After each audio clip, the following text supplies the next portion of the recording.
Hi, I'm Marie and I'm here to show you my simple method of painting a complex flower in a realistic style. Yes, it's much simpler than it looks. So I begin by breaking down what looks like a very complex subject into a series of smaller shapes in my initial drawing. And if you think of them as shapes rather than petals, it can get rid of any preconceived ideas of how you think petals should look. Now, I need to give each one of these shapes form. So that means I want to create a curved looking surface rather than a flat one. And in order to do this, I need to make sure that each shape has a lighter tonal area, a darker one, and then the bit in the middle, which is the medium tonal value, and this will be the main red colour, which is the overall colour that I want my flower to be.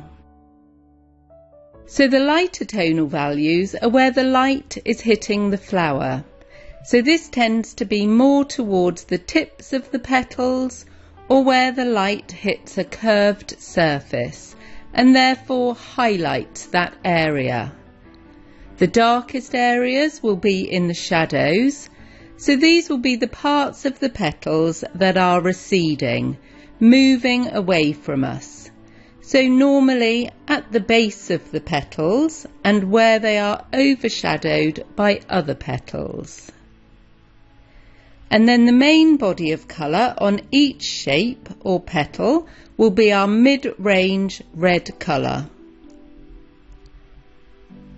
Now, as long as you get these three tonal areas down, you'll create contrast within each shape of your drawing.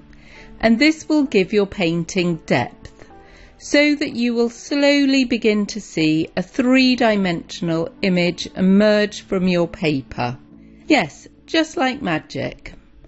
Of course, this is a very simplistic explanation of how to create a three-dimensional looking flower, but it works because it's not magic. It's all about the contrast between the lighter and darker tones on your painting. And if you'd like to take the full tutorial, I'll talk you through every stage that you'll need to complete the whole painting without too much stress. All you have to do is follow along the steps, and of course you'll need a bit of patience.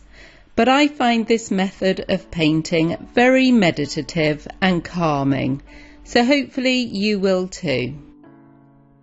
Please like and subscribe if you've enjoyed this video and would like to see some more like it. And come and visit me in the Watercolor Members Club, the link is below, if you'd like to try this style of painting. Thanks for watching and goodbye for now.